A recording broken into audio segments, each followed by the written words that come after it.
রাতের বেলা রফিকের মা রফিকের বাবাকে গীতার কথা বলল।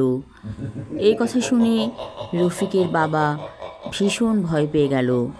বলল, গীতার আত্মা তো আমাদেরকে শান্তি দেবে না। কিছুদিন আগে আমাকে সে জ্বালিয়েছে, আবার সে এখন আমার ছেলের জীবনটাকে নষ্ট করতে চাইছে।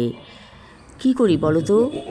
রফিকের মা বলল, আসলে তোমরা পালিয়ে বিয়ে করলেই ভালো করতে। শুধু শুধু একটা মেয়ের জীবন এভাবে নষ্ট করে দিলে। ওর আত্মা তো শান্তি পাচ্ছে না, কারণ সে মরেছে তোমার জন্যই। রফিকের বাবা বলল, আমি কি করব বলো? কি করার আছে আমার? তোমরা পুরুষেরা সব পারো, ভালোবাসো একটি মেয়েকে আর বিয়ে করো অন্য মানুষকে। এটা কি ঠিক? রফিকের বাবা বলল, আমি তো চেয়েছিলাম বাবা মা মেনে নেবে। মা বাবার জন্যই তো আজকে একটা জীবন ধ্বংস হয়ে গেল। রফিকের মা কাঁদছে হু হু করে। আমি কি শান্তি পেয়েছি? ওই গীতাই তোমার জীবনে সব হয়ে রইল। এখন আবার সে এসেছে আমার ছেলের জীবন নষ্ট করতে। ও সব পারে। রফিকের বাবা বলল, আমি গীতার সাথে কথা বলবো। তুমি কথা বলবে কি করে? এখন তো সে তোমার ছেলের কাছে আসে।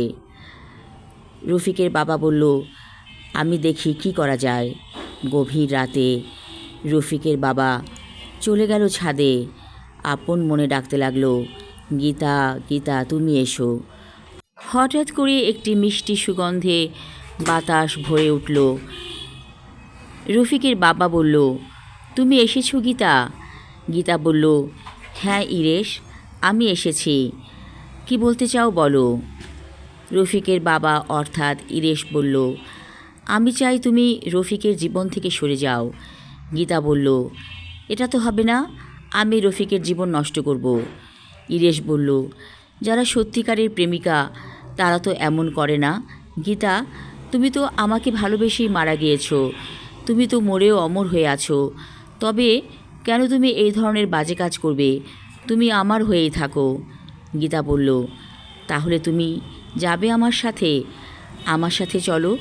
সত্যিকারের প্রেমিক তো কখনো প্রেমিকাকে ছাড়া থাকতে পারে না। ইরেশ বলল, আমার যে অনেক কাজ রয়ে গেছে।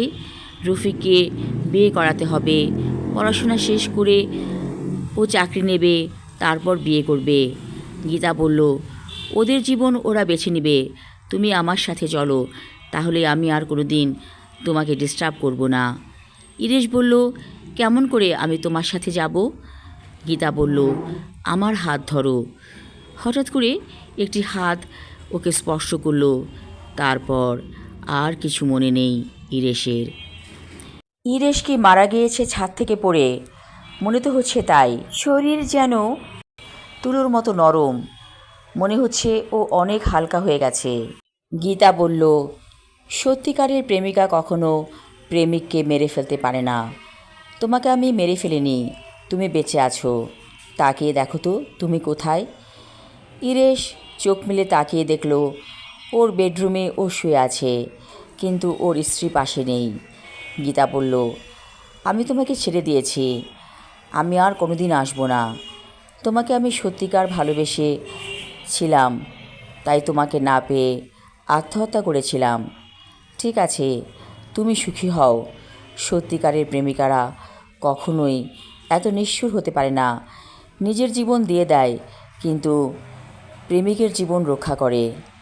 ইরেশ বলল, আমাকে ভালোবেসে তুমি কি পেলে গীতা? গীতা বলল, আমি অমরত্ব পেয়েছি, এটাই তো আমার সবচাইতে বড় পাওয়া। তাহলে তুমি আমাকে মুক্তি দিয়েছো? হ্যাঁ, তোমাকে আমি মুক্তি দিয়ে গেলাম, আর কোনো দিন আসবো না। তবে একটা কথা, তোমার ছেলে রফিক আমার ছোটদার মেয়েকে পছন্দ করে। সেও তো হিন্দু ঘরের মেয়ে।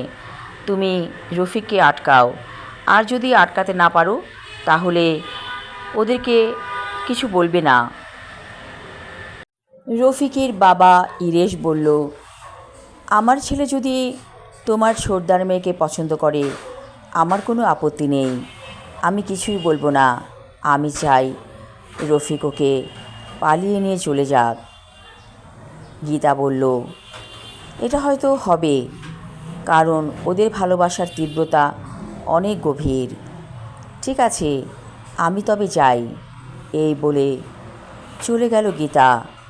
আর কোনো দিন সে আসেনি।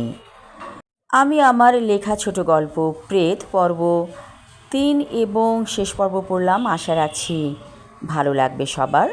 ধন্যবাদ।